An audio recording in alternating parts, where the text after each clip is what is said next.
Boa noite, sejam todos bem-vindos, sejam todas bem-vindas. Nessa live de hoje, nós vamos falar sobre o homem, os homens e o urologista. E essa semana eu recebi várias perguntas perguntando sobre com que idade que vai no urologista, sobre ereção, sobre sensibilidade no pênis, sobre libido, e nós vamos responder todas essas perguntas, eu e o Elias, daqui a pouquinho, enquanto vocês vão entrando aí. Boa noite, Adilson, boa noite, Dinho, Dudu Santos Oliveira, boa noite. Quero agradecer a presença de vocês. Tô aguardando aqui o Elias. Boa noite, Charles. Renato. Otávio. O Otávio é meu parceiro aqui do OMAS, que é esse projeto sobre masculinidade. Gratidão pela presença, Otávio. Ricardo. Deixa só eu achar aqui o Elias. Rodrigo, seja bem-vindo. A Isabelle, minha sobrinha. Sidney, seja bem-vindo. Cadê o Elias? Elias, cadê você? Aê! Tudo jóia? Beleza pura. Você consegue me ouvir tranquilamente? Sim. E pessoal, vocês estão ouvindo a gente bem? Eu sou novato aqui nas lives. Eu não sei onde que fica os botão, entendeu? Pessoal, então o Elias vai se apresentar para os meus seguidores e depois eu me apresento para os seguidores do Elias, tá bom? Vai aí, Elias. Ok, muito bom. Pessoal, então, para quem não me conhece, os seguidores do André, meu nome é Elias, eu sou enfermeiro, sou professor universitário e sou educador sexual. Trabalho na área de sexualidade humana e venho falar com vocês em nome de um projeto chamado Pro Homem. Então, eu tenho um projeto que desenvolvo atividades relacionado à saúde do homem. Então, foi por esse motivo que o André me convidou para estar aqui conversando um pouquinho com vocês. Eu sou o Márcio André, alguns me chamam de André, outros de Márcio.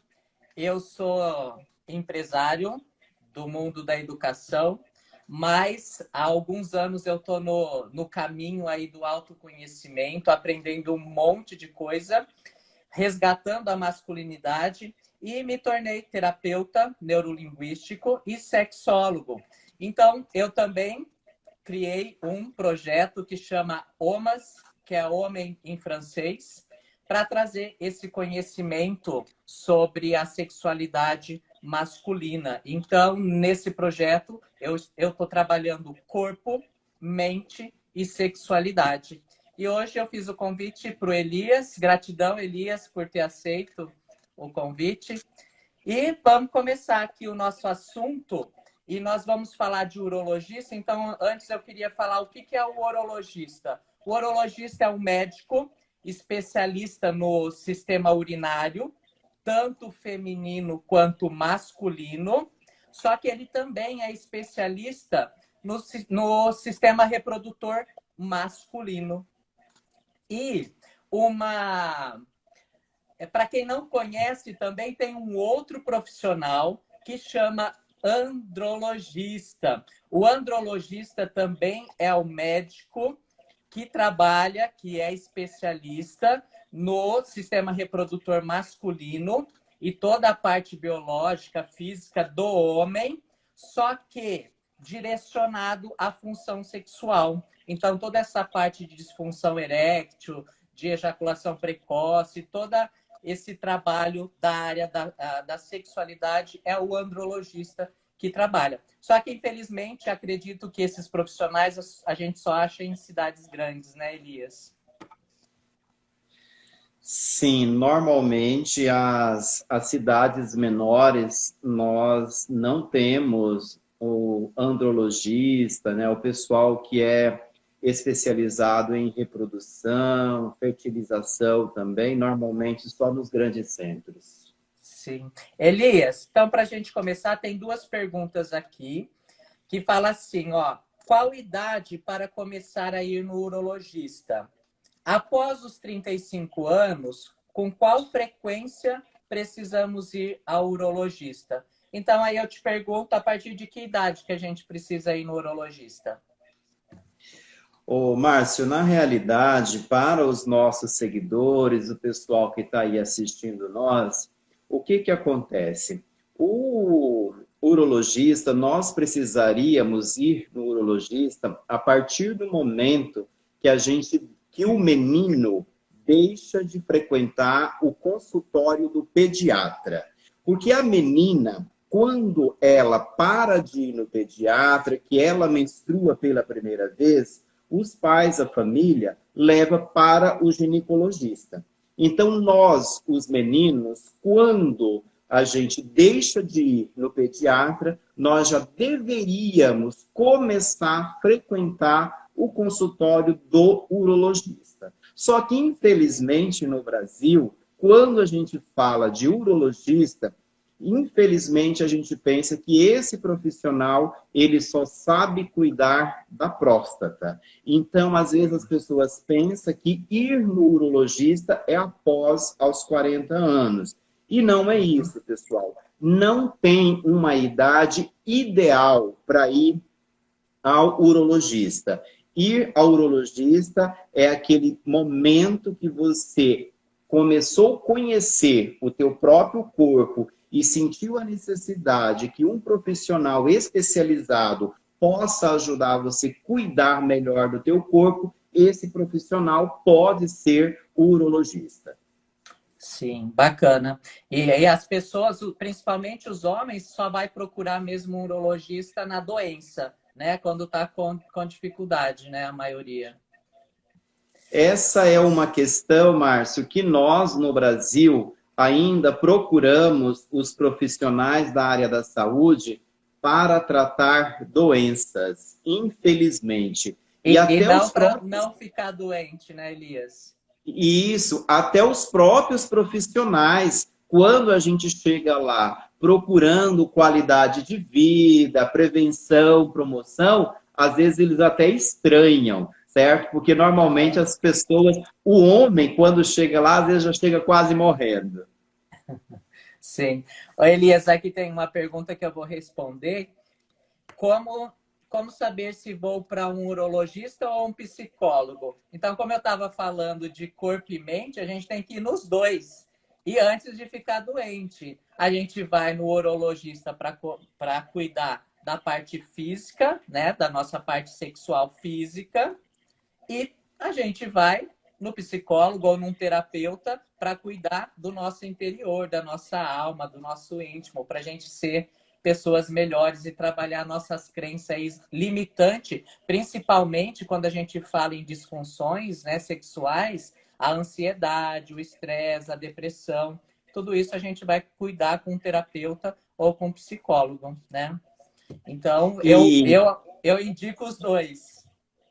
isso, é muito legal isso, Márcio, porque o urologista e o psicólogo, a psicoterapia, eles podem estar fazendo um trabalho em conjunto. Porque nós, os homens, às vezes somos muito apressadinhos. Então, o urologista, normalmente, ele trabalha com medicamentos. E o psicoterapeuta, independente da área de trabalho de atuação dele, ele vai trabalhar principalmente com a nossa mente. Então é muito comum que os bons urologistas ele converse com o seu paciente e explique para o paciente que o ideal é que ele procura uma psicoterapia para que, associado ao problema físico, de repente tenha essa necessidade de trabalhar a mente também. Sim. Pessoal, gratidão pela presença aí, Valdemir, Marcos, Cleiton, Nanda. E acrescentando no que o Elias falou, hoje nós temos o terapeuta que cuida do corpo também, da parte física. Então, tem os analistas corporais, tem os terapeutas tântricos. E a minha parte, o que eu venho trazer também como terapeuta, é trabalhar a musculatura que sustenta o pênis, que cuida da ejaculação, né? Que dá o controle para a ejaculação. E isso um terapeuta corporal também vai te ajudar, né? E, pessoal, e falando nesses profissionais, Márcio, falando, é muito difícil de eu achar um urologista assim, bacana, terapeutas bacana também para se trabalhar hoje, porque geralmente um homem já tem dificuldade de falar das dificuldades dele. Aí ele encontra outro homem lá na frente para ele conversar. Aí não sai nada nem de um nem do outro. Então tem muitos profissionais, né, Elias, que tem vergonha de perguntar as coisas, de falar as coisas para gente. Então, quando eu vou num urologista, eu tenho que ficar perguntando as coisas para ele. E eu vejo que, às vezes, ele tem vergonha de falar, né? Então, aí é difícil achar profissionais bons que, quando você vai buscar algo físico, ele te traz algo sobre sua sexualidade, sobre sua relação sexual com outras pessoas. Então, eu acredito que falta muito disso dos profissionais urologistas. Sim, isso é super legal, Márcio. E eu penso que até alguma das curiosidades dos nossos ouvintes sobre essas questões, né? Porque às vezes a gente vai com medo para o urologista.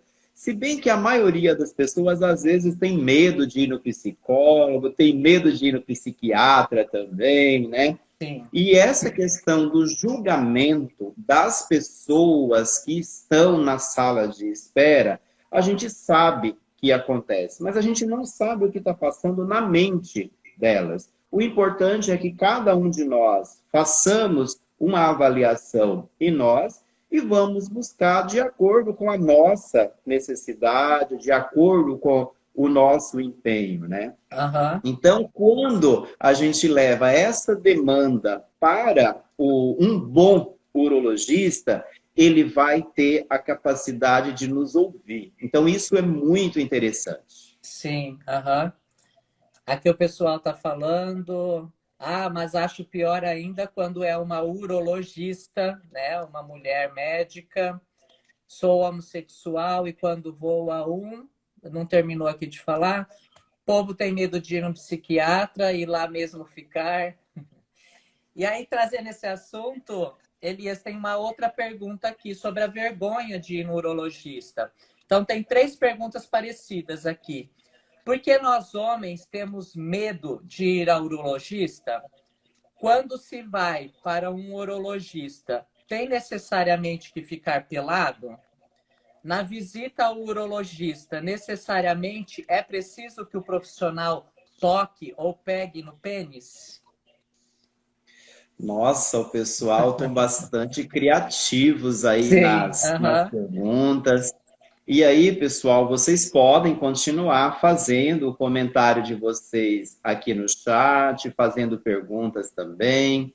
Então, pessoal, acontece o seguinte: vamos pensar aí na questão da nudez, né? Anteriormente, eu fiz uma live sobre nudez no projeto Pro Homem, conversando um pouco sobre isso. Então, o que, que vai acontecer? De repente, tem a necessidade de ficar pelado, dependendo o tipo de demanda, o tipo de assunto que você vai tratar com o urologista. Mas vamos pensar, o bom urologista, independente do assunto que você vai tratar com ele vai incentivar você para que ele vai fazer um exame clínico na tua genitália. Eu já vou explicar um pouco melhor sobre essa questão também. O Márcio, ele comentou anteriormente algumas funções do urologista. Então, de repente, nós podemos ir no urologista porque nós estamos com uma cólica renal, por exemplo. Numa situação dessa, não precisa de ficar pelado, certo? Porque ele vai estar fazendo perguntas para você relacionado à cólica renal. Agora, de repente, se você tiver com uma infecção urinária, por exemplo, é muito louvável, vamos colocar aqui o homem, por exemplo. Se o homem tiver com infecção urinária, é muito louvável que, além da história que ele conta para o urologista, que o urologista examine o pênis desse homem também, certo? Então, isso é super legal. E aí, pessoal, às vezes a nossa vergonha em ficar pelado está muito relacionado ao desconhecimento com o nosso corpo, principalmente, pessoal, porque a nossa educação, ela foi feita relacionado ao tamanho de pênis, ao formato de pênis. E aí, pessoal, preciso falar para vocês, se existe um profissional que entende muito de pênis nesse mundo, são os urologistas. Eles vê pênis todos os dias, todas as horas. Então, e eles são especialistas nisso.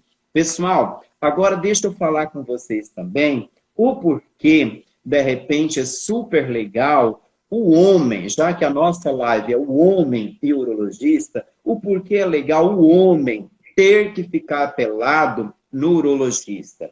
Pessoal, todo homem precisa fazer, pelo menos uma vez por mês, o autoexame do pênis e o autoexame do saco. E aí, quando você vai no urologista, o bom urologista, ele vai fazer o exame clínico em você. Então, para isso, você precisa ficar pelado. O que ele vai estar fazendo em você? Trouxe aqui a minha garrafinha, então o que vai fazer? Ele vai observar o teu pênis para ver se tem alguma coisa Ô, Elias, você tem diferente que do arrumar um normal. desse, Elias. Gente, que maravilha! Eu Esse é trouxe muito bonitinho. para dar exemplo. Ótimo, legal. Eu vou ver se eu consigo achar o meu ainda hoje. Então, se você quiser ir mostrando o teu aí, Márcio, pode ir mostrando. Então, o que vai acontecer, pessoal? Como o Márcio está mostrando para vocês, o que vai acontecer? O urologista, ele vai observar todo o teu pênis, ele vai observar todo o teu saco. Depois que ele viu, que ele observou, o que vai acontecer? Ele vai palpar também o teu saco e o teu pênis. Eu já vou explicar o porquê que ele precisa estar fazendo isso. Vamos observar, vamos partir para essa próxima etapa. Então, ele viu, ele vai poder enxergar o quê? Manchas. Se tem algum tipo de mancha, você vai falar para o teu urologista se essa mancha é uma mancha recente, se é uma mancha de nascença ou não, se essa mancha ela coça ou não, então já é uma alteração. E de repente o que está levando você na consulta com o urologista é essa alteração no saco ou no pênis. Então já fique tranquilo em relação a essa questão. Uma outra questão, pessoal, quando o urologista ele palpa o pênis, ele vai em busca de algum caroço, algum nódulo. Muitos homens podem desenvolver câncer no pênis. E às vezes, olhando para o pênis, a gente não consegue ver. Mas quando está palpando, o urologista, que a gente chama de exame clínico, ele vai sentir algum caroço, certo? Quando ele está observando também o pênis, pessoal, ele pode ver também se tem alguma ferida, alguma rachadura na pele, alguma fissura. Da mesma forma, no saco, ele vai palpar esse saco para ver se você sente dor nesse saco, para palpar o tamanho dos testículos. E aí, Márcio, tem uma doença que muitos homens têm e não sabem, que é a varicocele. Uhum. E você já até falou sobre ela aí em outros momentos, né? Então, o que acontece? E na palpação, o urologista, ele pode descobrir se esse homem tem varicocele e nesse consultório do urologista, ele já pode fazer também uma ultrassonografia. Ô, Elias, explica o que é a varicocele.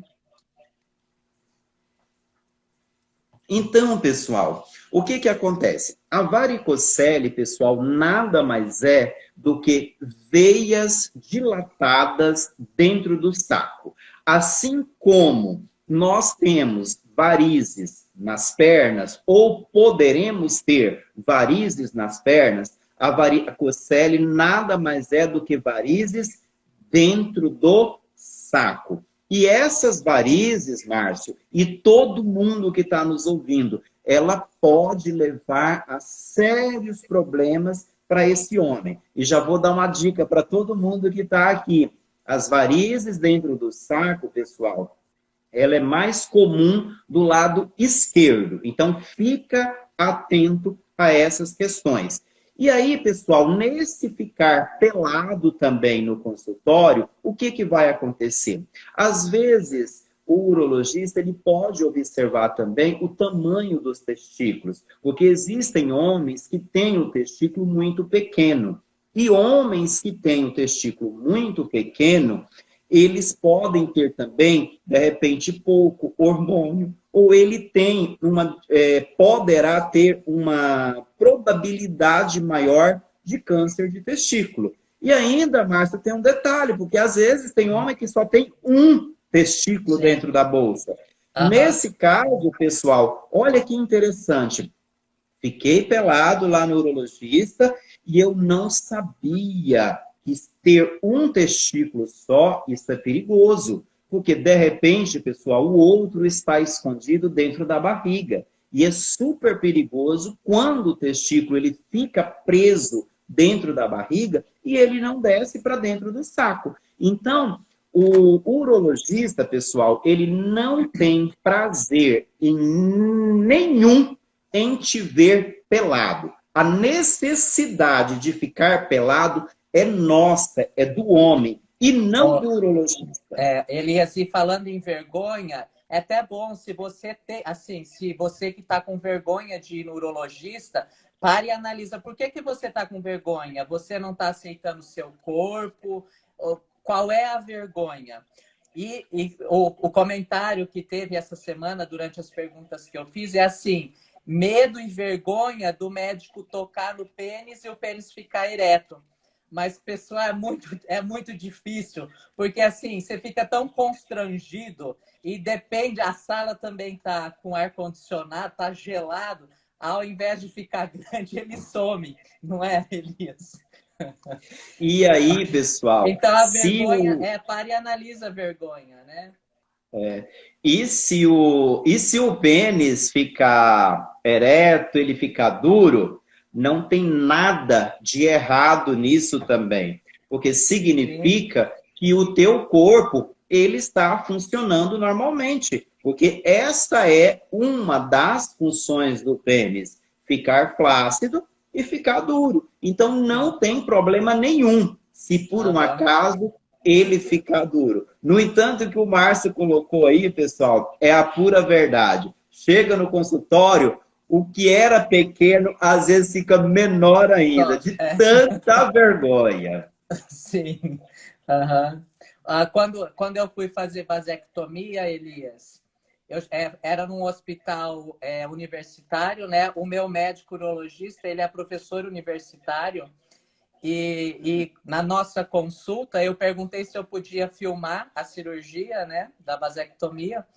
E quando eu cheguei lá, tinha assim, ele de homem e tinha 3 assistentes mulheres e tinha mais umas 5 alunas universitárias que estavam fazendo a parte de urologia. Então tinha assim umas 9 mulheres para assistir a cirurgia de vasectomia. Então, aí você não pode ficar com vergonha, né? Nós sabemos... Pode falar. E nós sabemos que esse é o momento que os universitários, eles têm a oportunidade de aprendizado, né? E aí eu acabei dando o meu celular para uma delas, né? filmar a cirurgia, que eu queria filmar. Elias, aqui Ótimo. o pessoal tá falando assim, ó, eu passei anos criando coragem para ir urologista, até chegar à necessidade mesmo, foi bastante tranquilo. Sou homossexual e quando vou ao urologista e falo que sou homossexual, percebo um pouco de preconceito. Já desisti de prosseguir um tratamento por este motivo. Infelizmente, as pessoas não entenderam ainda que ser homem e ser homossexual não tem nada. Assim, homem é homem, e um homem que gosta de um outro homem continua sendo homem do mesmo jeito. Ele só gosta de uma pessoa do mesmo sexo que ele.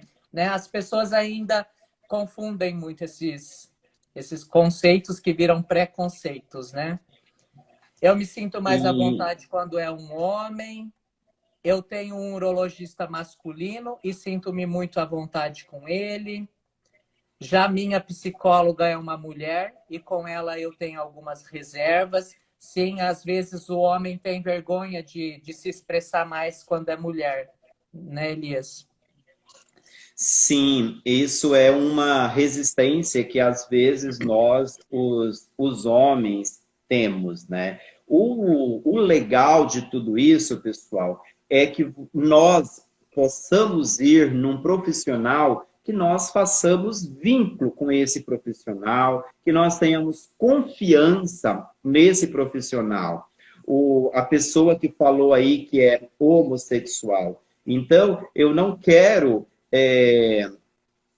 que você sinta excluído desse meio de procurar o tratamento, mas que você continue tentando, de repente, procurar um outro Sim, profissional que você consiga ter o teu atendimento feito com ética, com profissionalismo e resolva a situação que você está procurando. Porque você precisa entender que ser homossexual não é um problema, o preconceito está, de repente, no urologista, no profissional, que não ultrapassou ainda essa barreira. E é interessante eu pensar nessa possibilidade do outro, porque ele não tem preconceito porque ele quer. Esse preconceito, nós aprendemos ele na sociedade. E é muito difícil também a gente desvencilhar desse preconceito, né? E o momento da gente estar aqui conversando com vocês é sobre isso. Se eu tenho um preconceito de ir no urologista, que isso começa a ser desfeito também. sim. Aqui perguntou da próstata, mas a gente vai falar já já. Sim, passei por isso, amiga, constrangedor. Não sei por quê, mas eu fiquei constrangido com o doutor quando ele pegou no meu pênis. Sempre cuido do meu pênis, mas sei lá, é super estranho ficar nu na frente do urologista. A palpação é doída? Não é doída, não dói nada. Eu acabei descobrindo que tinha varicocele através do ultrassom, da ultrassonografia. Aí a pessoa que está dando risada, é bem constrangedor, já precisei fazer uma ultrassonografia dos testículos. Eu acabei descobrindo a varicocele através de um cisto no testículo. Olha a importância, né, Elias, de estar indo no urologista sempre e não deixar isso virar algo mais difícil de se cuidar depois, né? Imagine aí ficar alisando os testículos com aquele aparelho. Aí acho que está falando da ultrassonografia. Ótimas informações. Brigadão, Paulino, Wilson. Uma vez passei vergonha, fiquei excitado. É muito louco. Eu já tive uma ereção involuntária no consultório.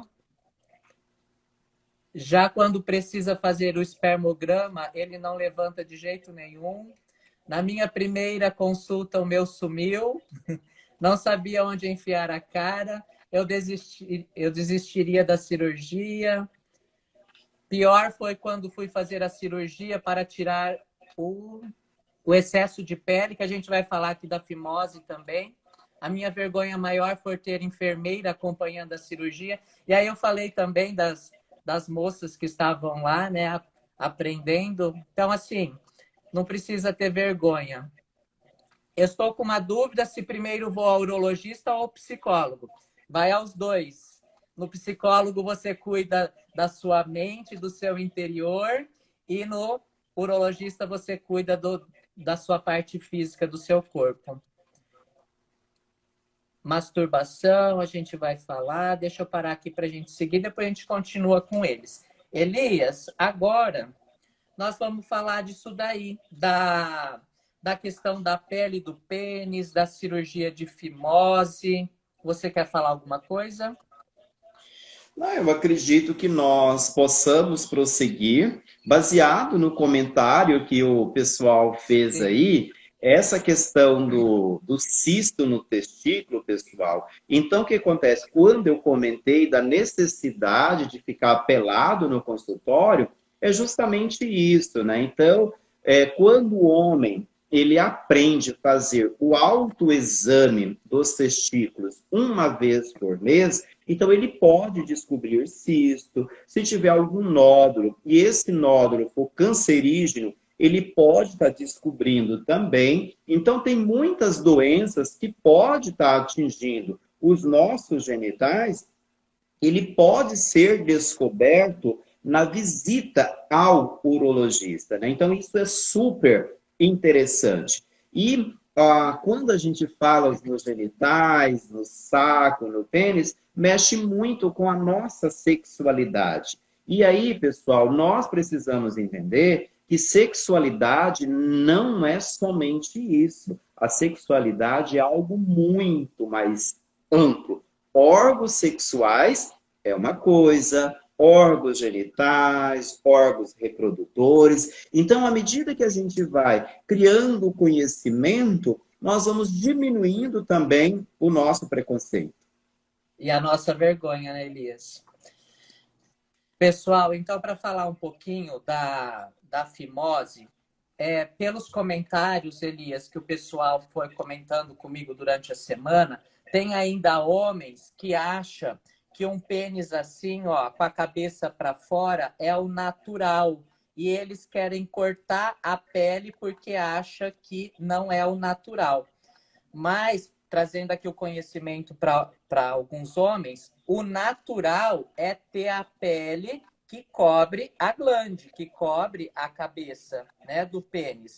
Esse é o natural. Só que se essa pele ela não abre, se ela só abre uma pontinha e você tem dificuldade de abrir, aí sim tem exercícios para voltar a elasticidade dessa pele, para você poder deixar a glande toda para fora, para depois você fazer uma cirurgia, caso você não consiga que essa pele estique para ficar para fora. Então, o natural é coberto porque vai cuidar da sensibilidade da glande, né?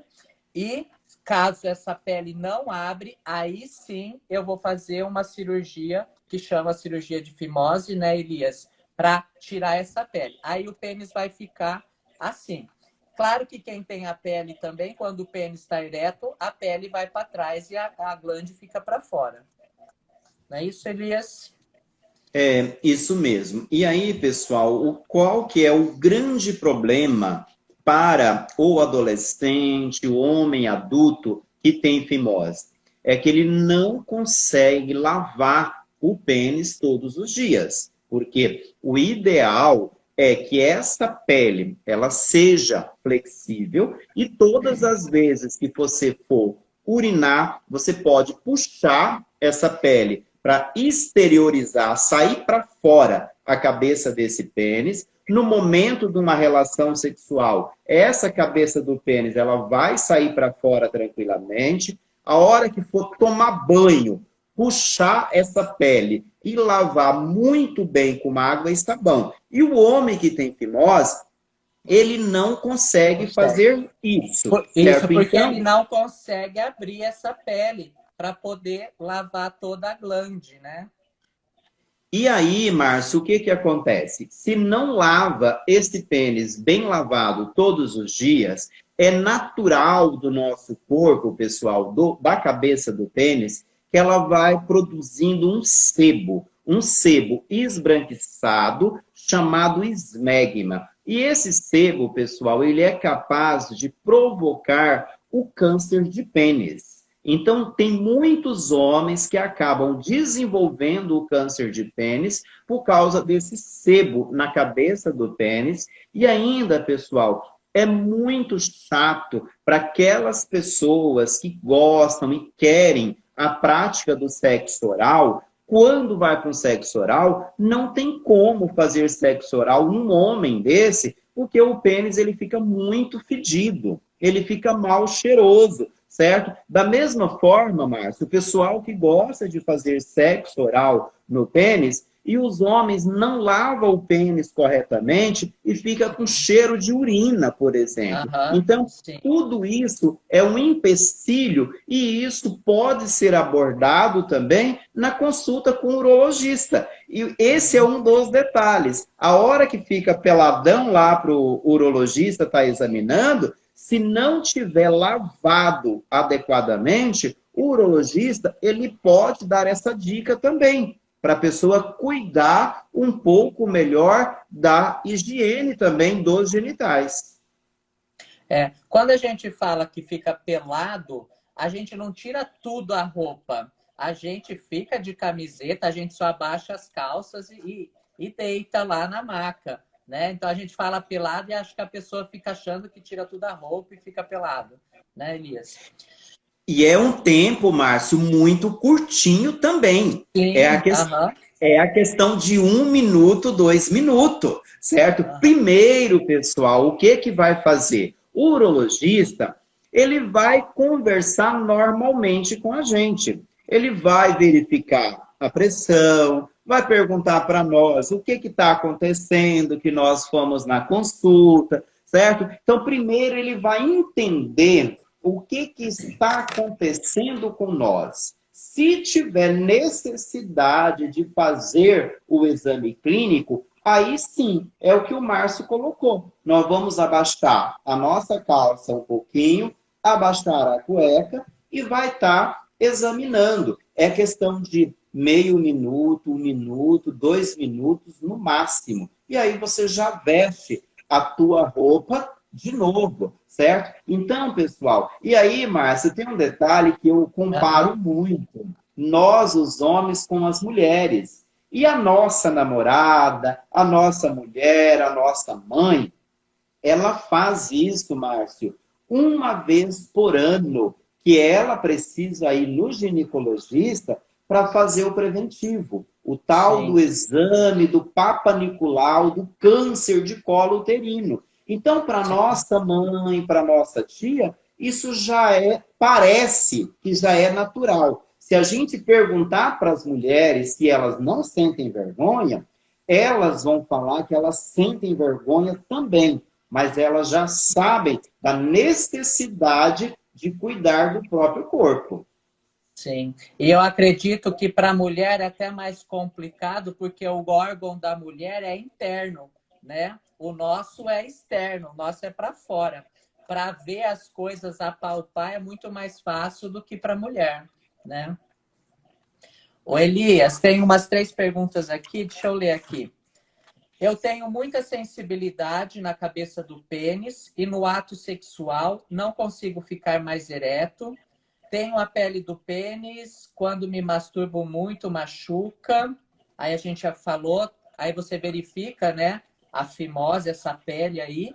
Gostaria de saber por que a pele do pênis após o sexo fica com fissuras. Então eu vou falar aqui um pouquinho da sensibilidade. Principalmente os homens que fez a cirurgia de fimose ou usa o pênis, né, com a cabeça para fora durante o dia. A glande, ela tem atrito na cueca ou na roupa e vai perdendo, né? Vai perdendo a sensibilidade do pênis. Por isso que a pele protege a sensibilidade do pênis. Então, você vai ficar com menos sensibilidade. Não tô generalizando, isso pode acontecer. E quanto a essas fissuras, isso também tem a ver com o ressecamento da pele, com o que você está lavando o pênis, porque às vezes tem sabonete que tira muita oleosidade da pele, ou que pode te dar alergias que você nem está vendo porque são microscópico, que você não vê, mas que resseca a pele. Ou no ato sexual, o líquido que sai, né, o líquido pré-ejaculatório, às vezes não é o bastante pelo tanto que está durando, né, o ato sexual, então fica seco, e aí você precisa de uma lubrificação. Então, essas rachaduras, né, que está perguntando aqui, essas fissuras, pode ser por isso também. E ainda, Márcio, super legal isso que o pessoal está perguntando, que nós estamos trazendo. E pode acontecer, Márcio, dessa pessoa, ela está com fungos ou micose. Sim. É muito comum os homens, às vezes, ter fungo ou micoses na genitália. E aí, pessoal, o que que acontece? Durante a relação sexual ou no dia a dia, o que que acontece? Pode ter algum atrito, ficar a pele vermelha, às vezes a gente fala que ela fica irritada, e durante a relação sexual, como tem esse movimento de entrar e sair de fricção, O isso atrito, né? esse atrito, alguém comentou aí até das fissuras. Então, pessoal, isso pode estar relacionado a alguns fungos, algumas micoses. O ideal é que você procure um urologista, ou se você é casado com mulher, quando for no ginecologista, você pode ir junto com a tua parceira no ginecologista, porque o ginecologista, pessoal, não é somente para atender mulher, tá? Ele pode atender o casal e pode ter alguns comprimidos que o casal precisa estar tomando, porque a micose pode estar na mulher e pode estar no homem também. E você sabia, Márcio, que existem homens super preconceituosos que às vezes a mulher chega em casa com duas receitas, uma para ela e outra para o marido, e o marido fala: nossa, eu não estou sentindo nada, eu não vou tomar isso aí não. Aí ela toma o remédio, daí a pouco está doente de novo, porque nós, os homens, não estamos sentindo nada, mas o fungo e a micose, ela continua nos nossos genitais. Então, o ideal, pessoal, se está tendo fissura, procure um profissional da área da saúde, porque tem cremes, tem pomadas que vai ajudar muito nessa questão.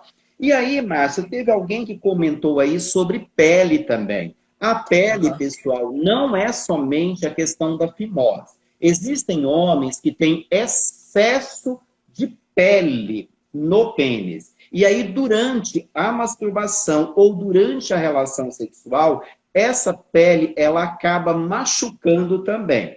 Então, a cirurgia da tal da fimose, ela deve ser feita, ela pode ser feita, mas se essa pele está em excesso e ela está machucando também durante algum exercício sexual, pode ser feito também a cirurgia para estar tirando esse excesso de pele também. Aí, pessoal, a gente pensa Bem lembrado. uma saúde sexual, sexo saudável. A gente precisa falar sobre isso. Sim. Aí outra pergunta aqui, que é do mesmo: qual é a melhor forma de higienizar o pênis? Eu sempre lavo ele com sabão e de manhã tem secreção. Então, pelo meu conhecimento, é assim: água. Água. E aí depende do sabonete, depende do que você está usando, e aí cada pele tem um tipo de sensibilidade. Eu trouxe até um aqui que eu conheci há pouco tempo, que foi um urologista que me indicou. É um sabonete íntimo para o homem, né? Como tem para mulher, tem esse para homem, que ele regulariza também o pH, né? Do órgão genital do homem. Só que assim, não pode usar todos os dias, de vez em quando, né? É isso mesmo, Márcio. Por incrível que pareça, pessoal, espero, né, que quem fez essa pergunta, porque pode ter deixado aí na nossa caixinha de perguntas, eu espero que esteja nos assistindo ou veja a live posteriormente. Mas então, pessoal, o que acontece? É que o Márcio comentou. A primeira propaganda que foi feita sobre câncer de pênis foi o jogador Zico, que fez a primeira propaganda. E ele falou água e sabonete, água e sabão.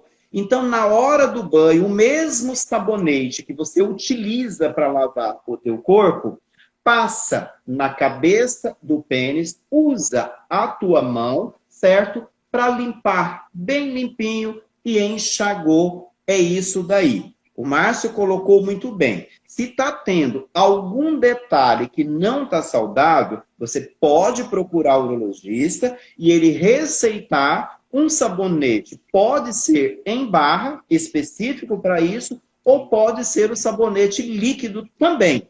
Mas, ao contrário, não precisa de nenhum sabonete especial. O detalhe chama-se água e sabão. Mas as pessoas, às vezes, elas têm muito medo de tocar na genitália. O nosso rosto, por exemplo, ele soa no dia a dia, ele pega poeira e a gente tem que estar lavando para estar com a pele limpa. E nossos genitais é do mesmo jeito. Ainda mais que fica dentro da calça, escondidinho, às vezes cheiro de urina. Então tem que estar lavando sempre, sempre, para ficar cheiroso, né? Então, Sim. essa é uma boa dica.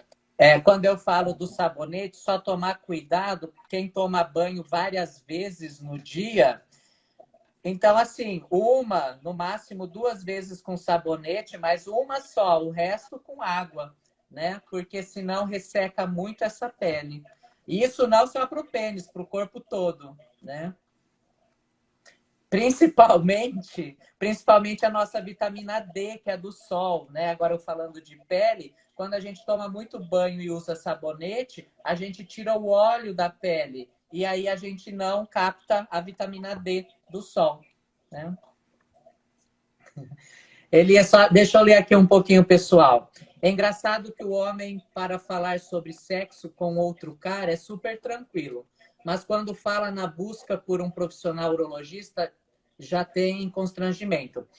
Isso daqui, assim, é mais ou menos, porque, assim, o homem só fala de sexo com outro homem para contar vantagem. Porque para contar as suas dificuldades é muito difícil.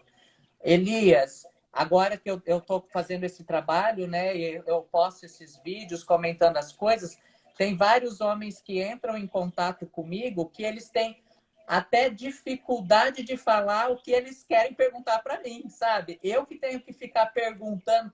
E aí, né, até eles falarem o que eles querem, porque eles têm vergonha até de escrever quais são as dificuldades dele para eu poder falar o que eu acho sobre aquilo lá. Então não é bem simples assim, não, né? Os homens têm muita vergonha. Sim, e algo bem interessante, Márcio, são os grupos de homens. Eu tenho percebido Você leu que o meu pensamento, Elias. que nos grupos de homens, normalmente nós ficamos mais à vontade para falar sobre essas coisas mais íntimas. Principalmente quando o nosso instrutor, ele coloca nós para fazer uma meditação, um relaxamento, ou ele nos encoraja falando que nós somos seres humanos como qualquer outro. A diferença é que um fez medicina, o outro é empresário, o outro é pedreiro, mas somos de carne e osso. A hora que morrer, vai para o caixão, vai para embaixo da terra ou vai ser cremado. Então, às vezes, nós ficamos pensando que o doutor, ele é muito diferente de nós. Não, pessoal, ele senta na mesa para comer como qualquer um de nós. Então, nós precisamos estar atento a essas questões. E o Márcio, ele colocou muito bem. Lá no boteco, às vezes a gente fala um monte de vantagens. todo mundo tem pênis grande, todo mundo faz sexo estilo britadeira, mas se perguntar para nossa mulher ou para nossa namorada, e ela vai falar: caramba, ele tem ejaculação precoce, ele não falou isso para vocês? Porque aí mexe na nossa imagem da masculinidade, né? Então, e aí no grupo de homens, interessante, Márcio, se um homem tem coragem de falar que ele já broxou alguma vez, ou que ele tem, ou já teve ejaculação precoce, normalmente aparece um outro falando também, porque se tem uma coisa, Márcio, que nos grupos de homens que eu faço, eu sempre coloco uma regra. Pessoal, aqui nós não podemos julgar, porque às vezes o que impede nós de estar nos abrindo, de estar nos falando, é o julgamento, certo? É o preconceito, aquelas risadias, ele broxou. E é muito interessante quando nós somos acolhidos. Broxou? Nossa, isso pode acontecer com qualquer homem. Conta para mim, como que foi o teu dia? De repente foi um dia super cansativo, de repente você recebeu uma notícia desagradável, de repente você está atravessando por um momento de doença, um momento de dívidas, e aí nós vamos entender que aquela brochada que teve naquele dia, você não estava preparado nem para respirar tranquilamente. Imagina para ter uma relação sexual. Então, eu sempre brinco com as pessoas. Se você não broxou até hoje, se prepara, porque pode acontecer qualquer dia. Esse grupo de homens que o Elias está falando são grupos que a gente paga para estar nesses grupos e nós temos instrutores. E foi em um grupo desses que eu conheci o Elias. O Elias é da onde, Elias? De Minas? Eu sou de Mato Grosso, Barra do Garças. Mato Grosso. E eu sou do estado de São Paulo. E eu conheci o Elias nesse grupo de homens, né, que a gente está falando aqui, que acabou, né? Esse grupo, os professores eram de Brasília e nós acabamos. E aí, esse final de semana que passou no anterior, eu em um grupo, era de tantra para homens, aí quando eu abro assim a primeira aula, o Elias lá de novo. Então, ó, homens, tem grupos de homens que a gente fala sobre das nossas dores e das nossas alegrias, né, Elias? Elias, aqui Sim. tem o Dinho falando assim, ó, além de uma boa lavagem, tem que secar bem. Lembrando aqui, né? Secar bem. Aí, Márcio e Dinho, acontece o seguinte: essa orientação em secar bem, há controvérsias. Então, não vamos levar muito ao pé da letra. Nós podemos encontrar profissionais, urologistas, que orientam para secar e urologistas que orientam para não secar. Então, secar bem o quê? Será que é a cabeça do pênis? Será que é o saco, a virilha? Certo? Porque eu já ouvi urologistas falarem também que a cabeça do pênis, ela não precisa secar. Basta simplesmente você lavar e depois você puxar a pele para recobrir a cabeça do pênis. Porque o pênis, pessoal, em volta da coroa, ele tem glândulas. E essas próprias glândulas, ela vai lubrificar a cabeça desse pênis. Então, não vamos levar muito ao pé da letra secar ou não a cabeça do pênis. O que está sendo confortável para você? Está saudável para você? Agora, secar a virilha, secar o bumbum. Interessante, Márcio, nós estamos falando de urologista aqui e estamos na parte da frente, né? Não Sim. falamos na parte de trás ainda, né? Se o pessoal acha que é difícil falar nessa parte da frente, imagina se ter que ficar pelado e mostrar o traseirão também, hein? O Elias, tem perguntando aqui se deixar molhado, se não causa mau cheiro. Não, pessoal. A cabeça do pênis em si, se deixar molhado, não causa mau cheiro, não, tá? Pode ficar tranquilo em relação a isso. E está perguntando que tem gente que passa perfume, se isso faz mal. Eita, essa é uma polêmica, pessoal. Pessoal, dependendo o tipo de desodorante, o tipo de perfume, se você passa para um evento sexual, se você quer agradar alguém, tome um pouco de cuidado, porque de repente pode ser alérgico para você, pode ser alérgico para outra pessoa. Então, tomar bastante cuidado com essas questões. Nós sabemos que o pessoal que trabalha em sex shop, vende esses produtos para genitais, tem vários produtos, várias propagandas. Não quero aqui, de jeito nenhum, entrar em atrito com eles. E o Márcio comentou anteriormente que algum sabonete, ou dependendo a quantidade de sabonete, e agora eu coloco para vocês, dependendo do perfume, a quantidade de perfume, pessoal, ele vai mudar o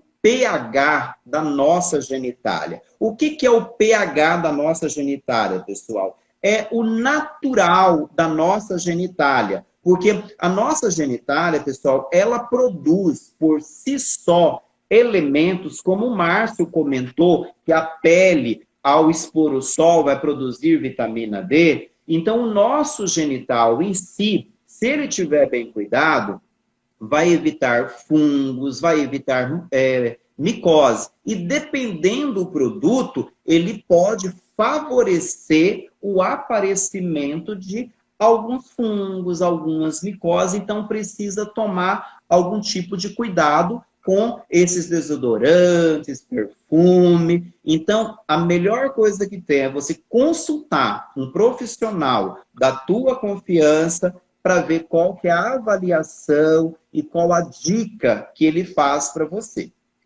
Sim. O Elias, agora aqui teve duas perguntas, eu vou responder e depois nós vamos entrar no exame da próstata. A pessoa perguntou assim: tenho 40 anos e estou com problema de ereção há 2 anos, me ajude. Qual medicamento você indica para aumentar a libido masculina? Eu só quero trazer aqui uma diferença quando a gente fala libido e a gente fala desejo sexual, se a gente entrar nos estudos de Freud, né? O que é a libido? A libido é uma energia de vida, é a energia que leva a gente para a vida. Então, qualquer pessoa tem libido, até uma criança, até um bebê tem a libido. Agora, quando a gente fala em desejo sexual, aí é ao desejar. E aí a pessoa que pediu um medicamento, né? Para a gente indicar o medicamento para aumentar a libido masculina. Então, assim, o Elias vai falar aqui da parte médica e de medicamento, né? Que nem a gente não é apto para falar de medicamento, mas o que eu sugiro, se você não tem desejo sexual, como que você faz para aumentar o desejo sexual? Vou dar um exemplo aqui, vou fazer um paralelo. Faz de conta que eu quero comprar um carro. Então, o que eu faço para desejar mais o carro? Eu vou pesquisar o carro na internet, vou procurar fotos do carro, eu vou lá fazer um test drive para conhecer o carro por dentro e vou namorando esse carro. E aí eu vou aumentando o meu desejo por aquele carro. E o sexual é a mesma coisa. Então, quando eu tô com o meu desejo sexual baixo, o que eu vou fazer? Vou procurar me inteirar de posições novas, vou me inteirar de aprender a trabalhar de outras formas com o meu corpo, de sentir prazer de outras formas. E aí, assim, eu vou desejando mais sexualmente. Isso mesmo, Márcio. A questão dos medicamentos para libido, pessoal, nós sabemos que na internet, na questão do marketing, existe muitas coisas por aí. O que eu, como enfermeiro, trabalho na área da saúde, o que eu preciso advertir é o seguinte: precisa tomar muito cuidado com todos esses medicamentos para não fazer uma dependência psicológica.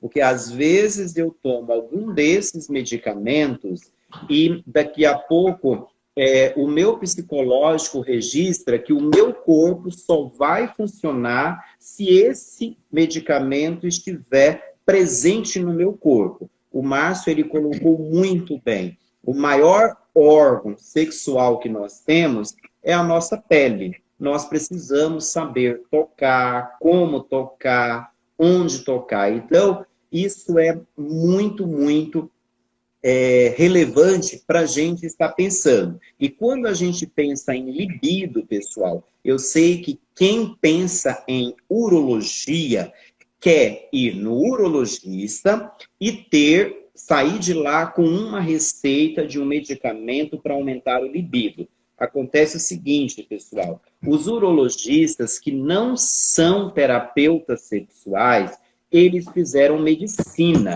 Então, eles são preparados para cuidar da parte médica. Se eles forem terapeutas sexuais, eles têm uma outra visão dessa questão. Eles não vão trabalhar somente na libido. Eles vão sugerir uma psicoterapia, porque a libido, pessoal, ela está muito relacionada também com a nossa parceria sexual, com o que a gente vive no dia a dia, e nós precisamos estar muito atento a essas questões. De repente, eu estou com 50 anos, 60 anos, e nunca fiz uma dosagem hormonal, por exemplo. Então, de repente, eu posso estar com hipodesejo, certo? Está relacionado à questão hormonal. Então, isso, o urologista pode solicitar exames para você, o endocrinologista, ele pode estar receitando também. Então, a dica que eu faço e sugestão é, se você não está tendo apetite sexual, procure um profissional da tua confiança e pode ser feito alguns exames. Agora, Márcio, tem um detalhe o seguinte, o cabra ou a mulher fala que está com baixa de desejo, está com falta de libido, mas ele briga todo dia com a mulher. Que jeito que eu vou ter desejo para uma pessoa que eu brigo com ela todo dia? Ou eu chamo ela de feia, horrorosa, ela não vai querer ter sexo comigo, certo? Então, de repente, o problema está no relacionamento e não na libido e no desejo em si. Então, essa convivência no dia a dia, ela ajuda muito nesse processo. E isso, os terapeutas sexuais, a psicoterapia, eles trabalham muito dentro dessa questão. Sim, ô Elias, perguntar aqui, ó, desejo sexual não é o mesmo que ereção? Pode haver desejo sexual sem necessariamente haver ereção? Então, eu gostaria de explicar aqui. Na fase da nossa resposta sexual, nós temos 5 fases. Então, nós temos o desejo. O que é o desejo? O desejo é quando a gente começa a fantasiar alguma coisa, o que a gente está desejando, né? São os estímulos que a gente começa. Então, é a fase do desejo. Depois a gente entra na fase de excitação. O que é a fase de excitação? A fase de excitação é o momento que o pênis começa a ficar ereto e aí começa a sair o liquidinho para ele ficar lubrificado. Então, é a fase de excitação.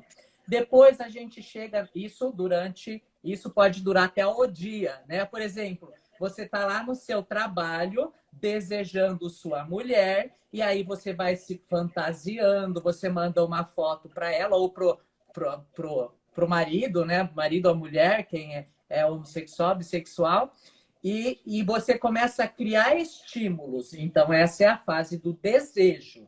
Depois eu vou para a fase de excitado. Por isso que quando a gente começa a fantasiar e desejar, a gente vai ficando excitado. Sai o liquidinho do pênis para lubrificação. Depois nós vamos para uma fase de platô. O platô continua aumentando essa lubrificação. Isso tanto no homem quanto na mulher. Depois nós vamos para a fase de satisfação. A fase de satisfação é a fase do orgasmo. Aí a gente chega no orgasmo e na ejaculação. E lembrando que o orgasmo não tem nada a ver com ejaculação, são coisas diferentes, né? Pode acontecer junto ou separado. E depois da fase de satisfação, aí vem a última fase, que é a que cai, que é a resolução, que é o descanso, que é aquela hora que você relaxa. Então, são essas 5 fases. Então, por isso que aqui, ó, o desejo não tem nada a ver com a ereção. Primeiro você deseja, depois vai vir a ereção ou não, né? Aí depois tem que descobrir por que não vem a ereção, caso não venha. E na mulher, essa resolução, quando cai, a mulher, ela pode ter, o homem também, mas eu falo no caso da mulher porque é mais fácil a mulher ter vários orgasmos. Então a resolução não cai de uma vez. Se a gente começar a estimular a mulher, ela pode ter outros orgasmos também. Então, só para esclarecer aí as 5 fases. Então, quando um sexólogo vai trabalhar com a pessoa, então a gente vê onde está o problema. Se o problema está na fase do desejo, ou se o problema, né? Eu falo problema, mas a dificuldade aí da pessoa, ou se está nessa fase da ereção, ou se está lá no orgasmo, que não está conseguindo ejacular, que aí entra a ejaculação precoce, que vem antes, ou a ejaculação retardada, que vem depois.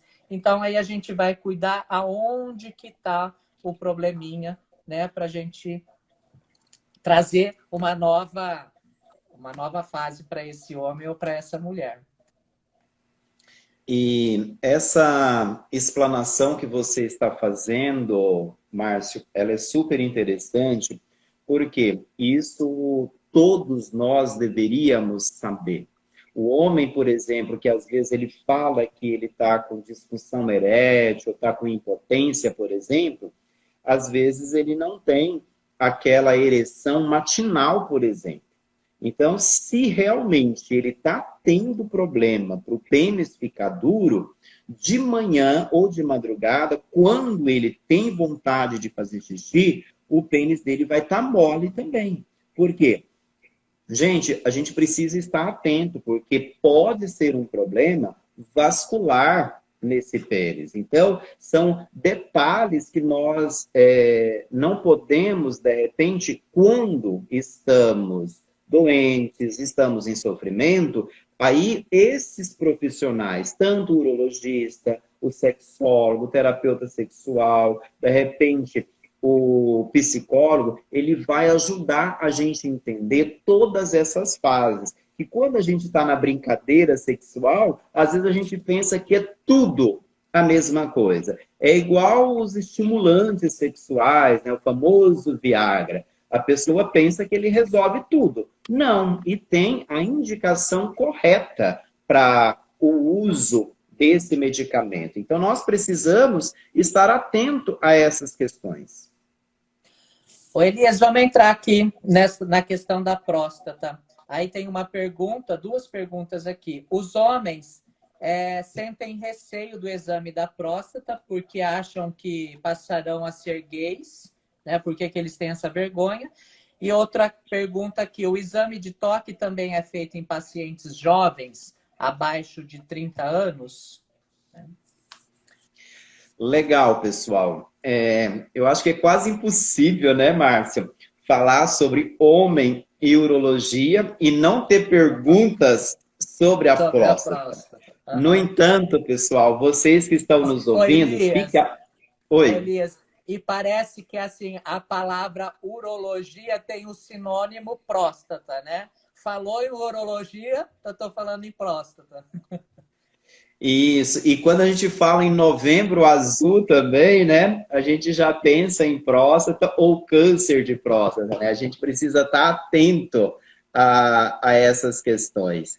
E aí, pessoal, acontece o seguinte: eu vou mostrar para vocês, eu preparei aqui um esqueminha para vocês observarem. Eu acredito que dá para vocês enxergarem aí. Vou colocar um pouquinho aqui na minha frente. Então, aqui, pessoal, é a nossa próstata. Nós temos a bexiga bem grandona. Abaixo da bexiga, nós temos a nossa próstata. Observa, pessoal, que o canal do xixi, ele passa dentro da próstata. E o ânus, por onde nós fazemos o cocô, ele fica bem pertinho da próstata. Então, quando faz o toque retal, está muito próximo uma coisa da outra. Então, acontece o seguinte, em qualquer idade, Márcio, o homem, ele pode ser submetido ao toque retal para examinar a próstata. Pessoal, tenha em mente que o toque retal para a próstata não é somente para verificar câncer de próstata. O toque retal, ele serve para outros motivos também. No entanto, a próstata, pessoal, ela pode adoecer por uma inflamação chamada prostatite.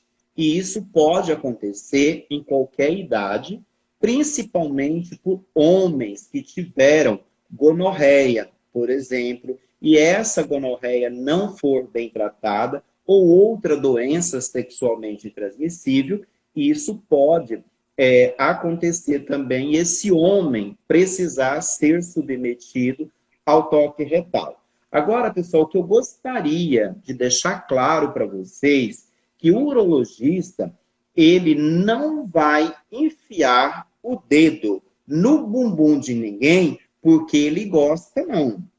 Foi o que eu e o Márcio conversamos com vocês. Se tiver essa necessidade, vai colocar esse homem numa posição, numa maca especial, e isso vai durar, pessoal, o toque retal, pessoal, ele dura aproximadamente de 5 a 10 segundos. É um exame muito rápido. O que o urologista ele vai fazer quando ele introduz o dedo pelo bumbum?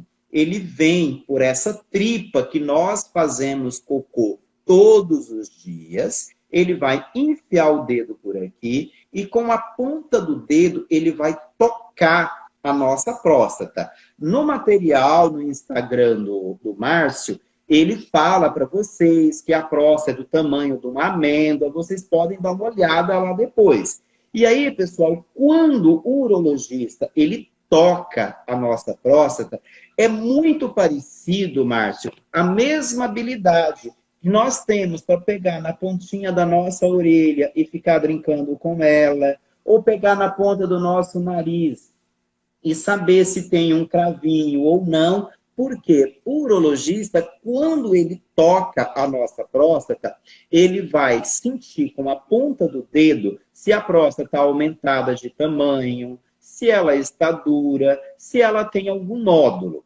Eu vi também que alguém colocou aqui no chat que tem a questão do exame do PSA.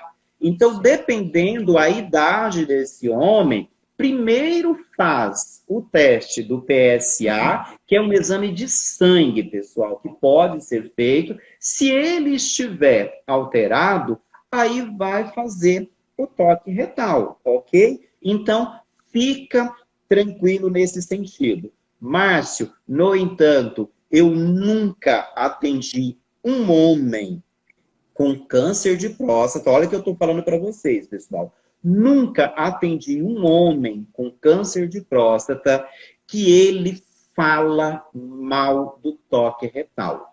Todo homem que eu já atendi, ele fala, pessoal, se eu soubesse que o toque retal não é esse bicho de 7 cabeças que as pessoas falam por aí, eu teria procurado o urologista antes. Pessoal, e não é o dedo no bumbum de alguém que vai tornar gay. Uma pessoa gay ou uma pessoa homossexual, pessoal, é quando ela tem desejo sexual por um outro homem, por uma pessoa do mesmo sexo, e está relacionado ao desejo dela, à vontade dela em ficar com outro homem. O toque retal não vai deixar ninguém gay, ninguém bicha. Pelo amor de Deus, isso não existe. Agora, o que pode acontecer, Márcio, você tem mais autoridade para falar sobre isso, é que o ânus, ele tem muitas terminações, Sim, e ele essas é uma zona terminações... erógena, para os homens, sim. Tem o estímulo prostático, né? E a gente tem aparelhos para a gente usar de estimulação prostática, né? E até na terapia tântrica também a gente trabalha essa estimulação prostática, que isso vai aumentar o prazer do homem, o orgasmo do homem, né? Então, eu até falei numa outra live que tem gente que fica contente com aquele friozinho na barriga, assim, no orgasmo, e acha que tá bom. Mas quando você junta os dois, você tem orgasmo que você treme as pernas, você treme todo o corpo. Então, assim, não tem nada a ver com ser homossexual, ser gay, é o que você acabou de falar. Isso é um prazer que o homem tem e que todo mundo deveria conhecer para sentir o prazer que eles nos proporcionam. Muito bem, é isso mesmo, Márcio. Ô, Elias, só tem mais uma aqui para a gente finalizar. Da masturbação. Então, eu queria falar aqui, porque bastante gente falou sobre a masturbação. E, pessoal, a masturbação é o seguinte, ela faz mal? Depende do jeito que você faz. Então, cadê aqui o... Grudou aqui, peraí. Então, se você é acostumado a fazer a masturbação daquele jeito que você aprendeu, desde adolescente, friccionando, você ensinou o seu cérebro a sentir prazer dessa forma. E às vezes você faz pressionando, apertando, e aí você vai para um ato sexual com uma outra pessoa, e o ânus e a vagina é um orifício mais largo, mais úmido, e você não tem essa pressão da mão, né? Que você ensinou o seu cérebro a sentir prazer dessa forma, então ele não vai ficar ereto como você ensinou ele, porque ele está acostumado de um jeito e lá é de outro jeito. Então, o que tem que aprender? O que nós homens temos que aprender? Hoje, nós estamos aí na masturbação consciente. O que é a masturbação consciente? É você... Aí entra a programação neurolinguística, que eu sou terapeuta neurolinguístico. É você ensinar a sentir, pensar e fazer os seus neurônios, né? Você vai ensinar os seus neurônios a sentir, pensar e fazer de outra forma. Então, eu vou ensinar meu pênis a sentir prazer só na cabeça, só nos testículos, no saco, no pênis e com outros movimentos, sem fazer pressão, com o corpo relaxado, sem ficar contraído, sem pressa, porque a gente sempre ensinou assim, com pressa, rápido, friccionando. E aí os homens acham que sexo é só isso daqui. E não.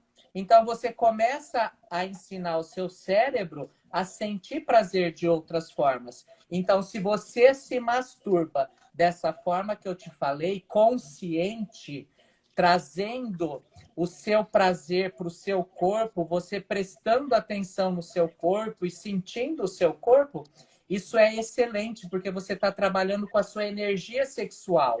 Então, você vai fazer essa energia sexual subir, né? E você levar para outras áreas da vida. Porque quando você faz errado, pensando em pornografia, trazendo pornografia e usar a masturbação para se aliviar de um estresse, eu me masturbo para aliviar, que eu fico... Quando você usa desta forma, o que você está fazendo? Gastando a sua energia sexual.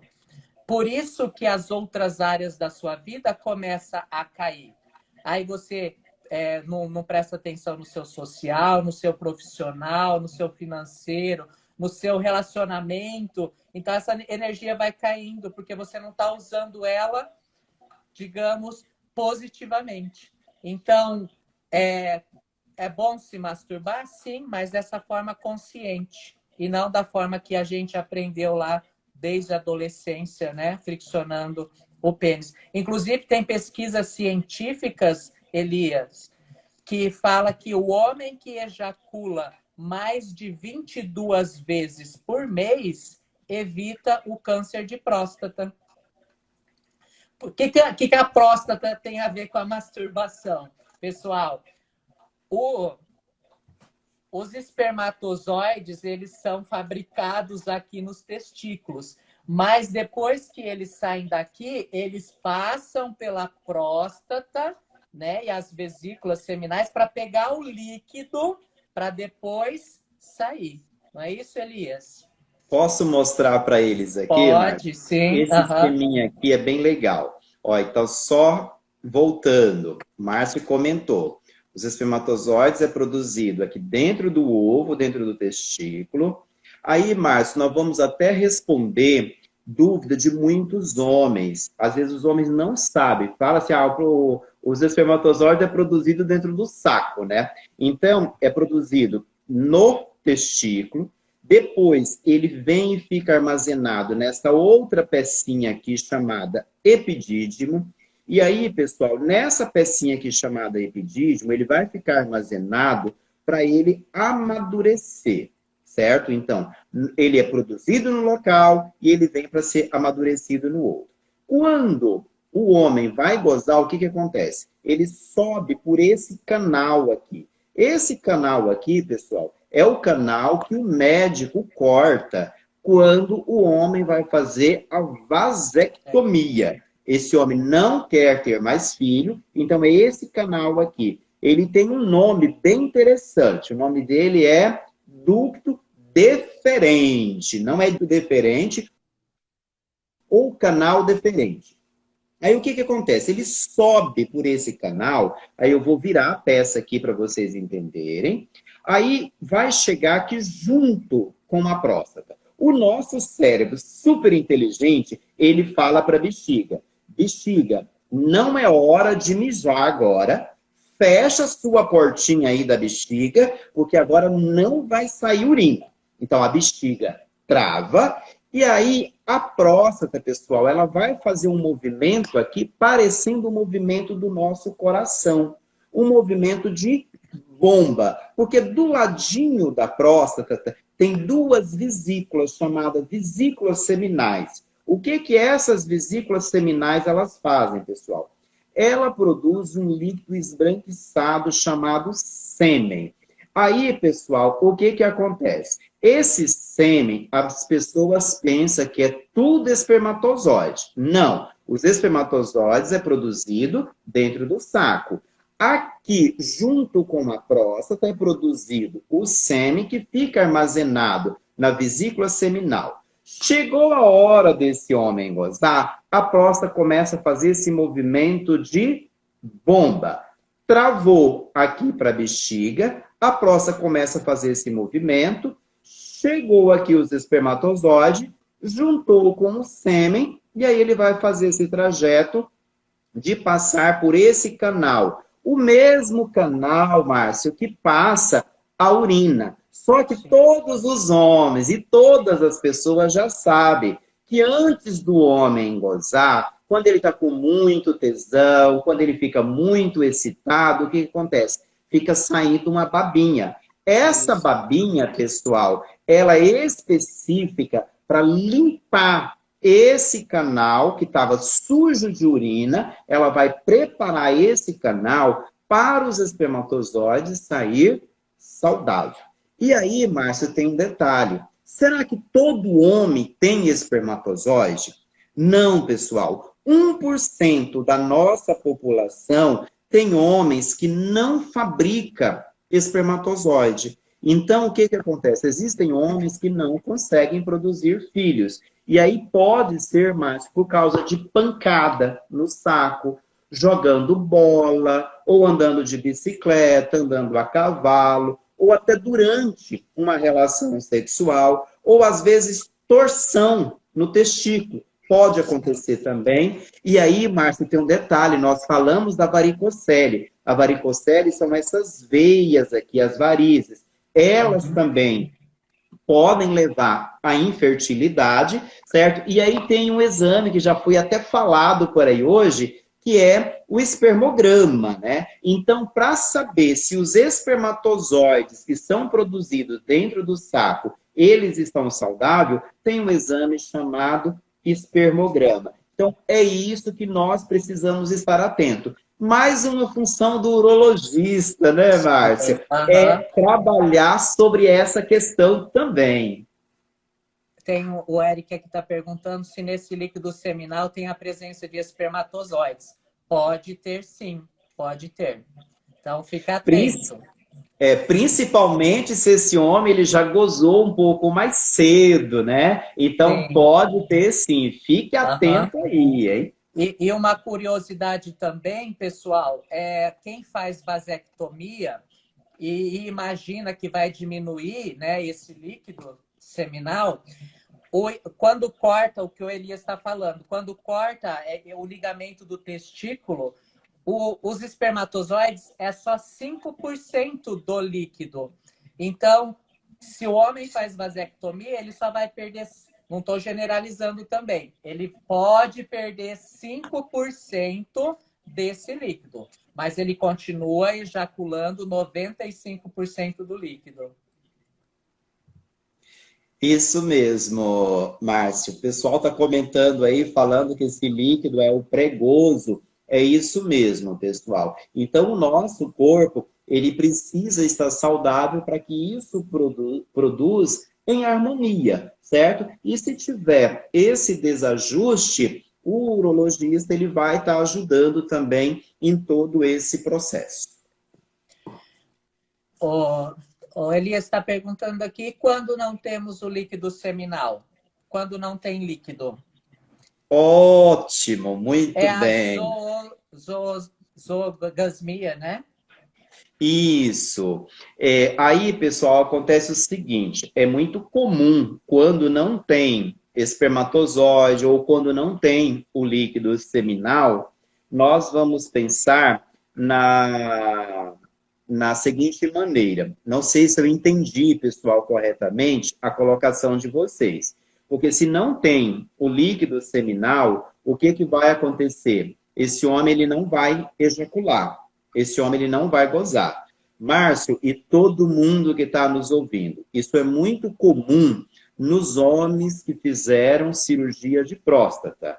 Eu expliquei agora há pouco que a cirurgia de próstata, a próstata ela tem a função de bomba, certo? Então, se retirou a próstata, o que, que vai acontecer? Não vai ter mais a próstata para impulsionar esse sêmen e o espermatozoide para estar saindo pelo pênis. Então, nesse caso, nós chamamos de ejaculação seca ou orgasmo seco. Os espermatozoides, eles vão para dentro da bexiga, vão transformar em urina e quando esse homem ele for urinar, vai sair em forma de urina. Esse homem ele pode ter prazer, ele pode ter orgasmo, mas nós chamamos de ejaculação seca ou ejaculação retrógrada. Ao invés dela sair para fora, o gozo vai para dentro da bexiga. Ok, pessoal? Tem mais uma pergunta aqui, Elias. Quando o líquido é muito ralo, o que pode ser? Engraçado, né, que o pessoal pensa no líquido ralo e pensa no líquido grosso também. Pessoal, seja feliz com o que você tem. Sim. Essa é a melhor Elias, maneira. o que que acontece? O povo vê muita pornografia e vê aqueles líquidos grossos assim e acha que é o certo e o líquido mais ralo não é o certo. Mas cada um Aí, tem.